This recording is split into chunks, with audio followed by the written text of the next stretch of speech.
have never met a man so ignorant that I couldn't learn something from him.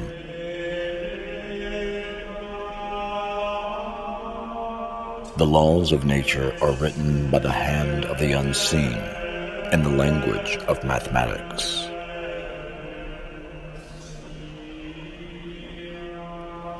You can't teach anybody anything. Only make them realize the answers are already inside them. Knowing yourself, that is the greatest wisdom.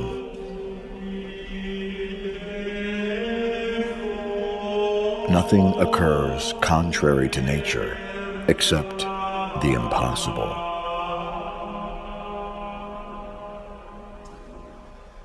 If you could see the earth illuminated when you were in a place as dark as night, it would look to you more splendid than the moon.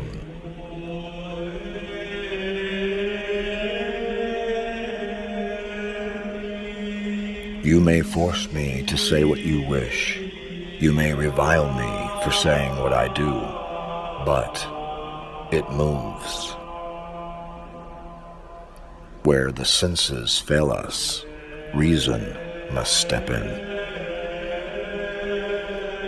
I do not feel obliged to believe that the same Creator who has endowed us with sense, reason, and intellect has intended us to forgo their use.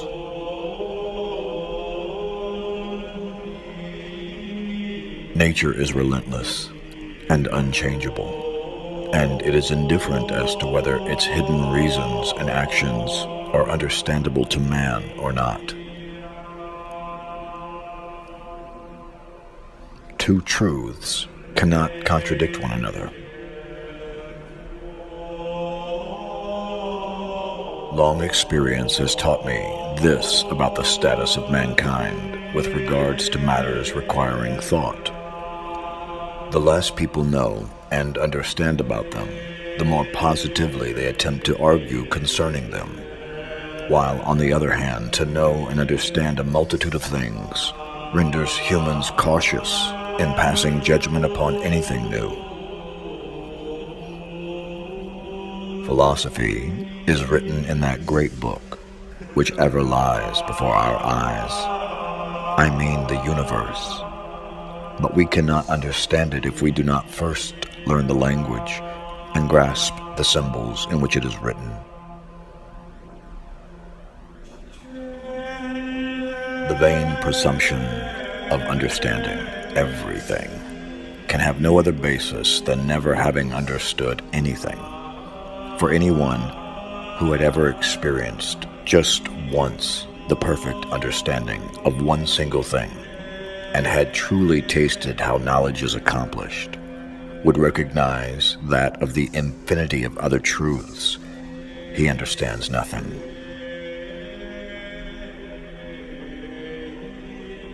In the long run, my observations have convinced me that some men, reasoning preposterously, first establish some conclusion in their minds which, either because of its being their own or because of their having received it from some person who has their entire confidence, impresses them so deeply that one finds it impossible to ever get it out of their heads.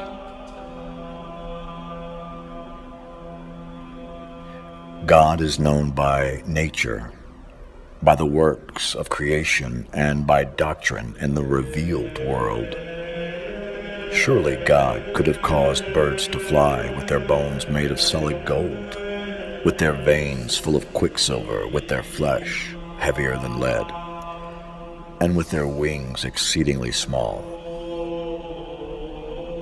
But he did not, and that ought to show something. It is only in order to shield your ignorance that you put the Lord at every turn to the refuge of a miracle.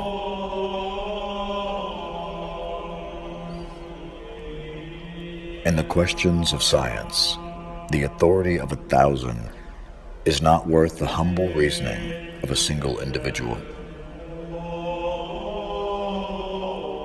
Scripture is a book about going to heaven. It's not a book about how the heavens go.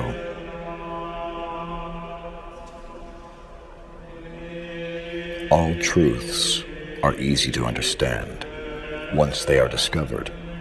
The point is to discover them. Passion is the genesis of genius.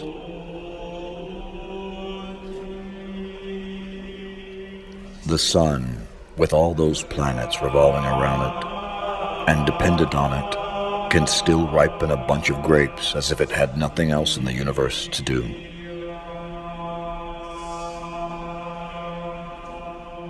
The number of people that can reason well is much smaller than those who can reason badly.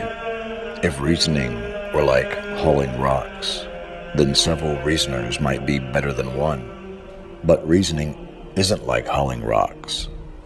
It's like racing, where a single galloping Barbary steed easily outruns 100 wagon-pulling horses.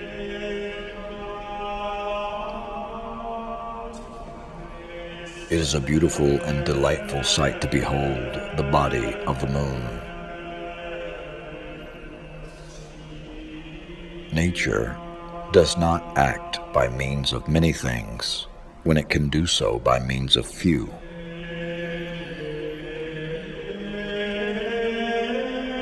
In regards to philosophers, if they be true philosophers, i.e. lovers of truth, they should not be irritated that the earth moves. Rather, if they realize that they have held a false belief, they should thank those who have shown them the truth. And if their opinion stands firm that the earth doesn't move, they will have reason to boast then and be angered. By denying scientific principles, one may maintain any paradox. See now the power of truth. The same experiment, which at first glance seemed to show one thing, when more carefully examined, assures us of the contrary. It is surely harmful to souls to make it a heresy to believe what is proved.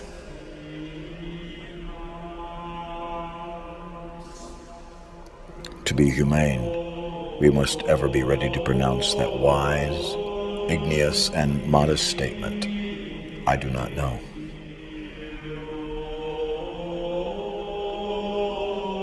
They seemed to forget that the increase of known truths stimulates the investigation, establishment, and growth of the arts, not their diminution or destruction. Measure what is measurable, and make measurable what is not so. In the future, there will be opened a gateway and a road to a large and excellent science into which minds more piercing than mine shall penetrate to the recesses still deeper. Who indeed will set bounds to human ingenuity? Who will assert that everything in the universe capable of being perceived is already discovered and known?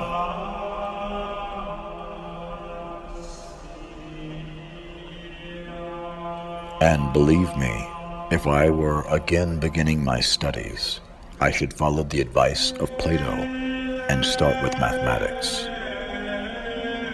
To me, a great ineptitude exists on the part of those who would have it that God made the universe more in proportion to the small capacity of their reason than to his immense, infinite power.